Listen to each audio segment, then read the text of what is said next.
Pour étudier la neurobiologie de la rationalité, il faut d'abord définir ce que c'est qu'une décision et une décision rationnelle.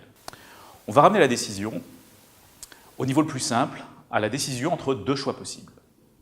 Pour qu'il y ait une décision au niveau du tissu neuronal, il faut que deux populations de neurones rentrent en compétition et qu'une de ces deux populations gagne la compétition. À l'issue de celle-ci, cette population sera activée, c'est celle qui prendra la décision, et la population concurrente sera inhibée. Pour qu'il y ait rationalité, il faut donner une valence au choix proposé au tissu neuronal. Pour cela, il faut qu'une des deux options soit meilleure que l'autre, et il faut informer le système sur cette différence et sur les conséquences du choix. Pour pouvoir effectuer ces études, nous allons emprunter des paradigmes à l'économie et à la psychologie expérimentale. À l'économie, nous allons emprunter le paradigme des loteries, qui est celui que je vous ai présenté précédemment avec les expériences de Maurice Allais et de Kahneman et Tversky. Dans ce paradigme, on demande au sujet de choisir entre deux options dans lesquelles les contingences sont explicites. Ceci nous permet d'étudier les capacités de décision du sujet. L'autre paradigme est celui qu'utilisait Ernstein avec ses pigeons, est celui qu'on appelle le paradigme des bandits manchots. Dans celui-ci, les contingences sont implicites. Le sujet devra les découvrir par essai et erreur. Ainsi, ce système nous permet d'étudier à la fois les capacités de prise de décision et les capacités d'apprentissage du sujet. Nous allons emprunter le cadre théorique que nous allons utiliser au domaine de l'automatique. Le modèle que nous allons utiliser est celui de l'acteur critique, qui a été proposé par Sutton et Bartow à la fin des années 90. Dans ce modèle, on considère qu'un agent, qui est un sujet qui interagit avec un environnement, peut être subdivisé en deux entités, l'acteur et le critique. L'acteur est celui qui choisit, qui décide de la politique. Et ces choix vont interagir avec l'environnement. Le critique va à la fois fournir des estimations pour chacun des choix proposés et évaluer les conséquences des choix de l'acteur. Pour pouvoir modéliser ces deux composantes, on va utiliser différents types d'équations. Pour l'agent, nous allons utiliser un algorithme de choix. Il y a plusieurs types d'algorithmes possibles. On peut prendre par exemple un algorithme glouton, dans lequel l'agent choisit systématiquement l'option la plus intéressante parmi celles qui lui sont proposées, ou des algorithmes stochastiques, basés sur le hasard, dans lequel un biais vers l'option la plus intéressante est fourni. Les résultats expérimentaux dont je vous ai parlé précédemment vont vous amener à penser qu'effectivement, ces algorithmes stochastiques sont plus proches de ce que l'on va observer dans la réalité.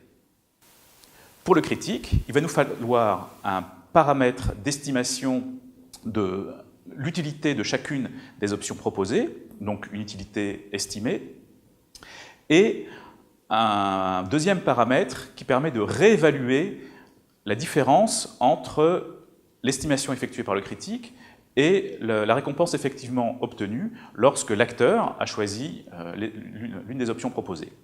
Ce signal est appelé erreur de prédiction. Si ce signal est nul, il n'y a pas besoin de réévaluer l'utilité espérée de l'option. S'il est positif, il faut le réévaluer à la hausse. Ce qui a été obtenu est supérieur à ce qui était espéré. Et si elle est négative, il faut le réévaluer l'utilité espérée à la base. Ce qui a été obtenu est inférieur aux espérances de l'agent. Maintenant que nous avons des paramètres mathématiques qui nous permettent d'évaluer les processus de prise de décision, nous allons chercher à les corréler à des enregistrements que nous allons obtenir chez nos sujets. Il y a plusieurs façons d'accéder à ces enregistrements. Le plus évident est d'effectuer des enregistrements électrophysiologiques des neurones des structures qui nous intéressent et d'enregistrer la fréquence de décharge de neurones, car comme vous le savez, l'information est codée dans le système nerveux sous forme de fréquence de décharge. Sur l'exemple que je vous présente ici, qui est pris dans le cortex visuel, le neurone décharge plus ou moins en fonction de l'orientation d'une barre qui est présentée à la rétine du sujet. L'autre méthode est d'utiliser l'IRM fonctionnel, qui permet l'avantage d'être non invasive et de scanner l'ensemble des aires cérébrales. Son inconvénient est une mauvaise résolution temporelle et spatiale et un reflet très indirect de l'activité électrique du neurone. Cependant, elle fournit quand même des informations intéressantes. Le premier des composants de l'agent qui a été identifié est le critique. En effet, les travaux d'électrophysiologie de Wolfram Schultz dans les années 90 ont permis d'identifier le rôle de la dopamine, de la substance noire compacte, en tant que signal d'erreur de prédiction. Les autres structures identifiées, notamment à l'aide de méthodes d'imagerie fonctionnelle, sont le cortex orbitofrontal et la partie ventrale des ganglions de la base. Nous avons donc un réseau qui inclut cette partie ventrale des ganglions de la base, la substance noire compacte et le cortex orbitofrontal.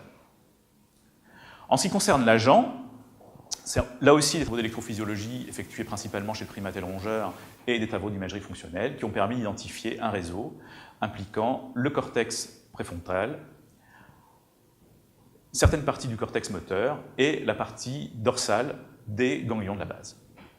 Ces travaux permettent d'identifier un grand réseau donc, qui implique le cortex, les structures d'entrée des ganglions de la base, le striatum et le noyau sous-thalamique, la structure de sortie principale, le globus pallidus interne, et le thalamus. Ces structures sont intégrées dans une grande boucle de régulation qui va représenter le circuit acteur. Le critique va s'interfacer avec l'acteur par l'intermédiaire de la dopamine au niveau du striatum. Nous verrons dans la prochaine capsule quelles sont les différentes hypothèses qui ont été proposées pour expliquer le fonctionnement de ce réseau dans les processus de prise de décision.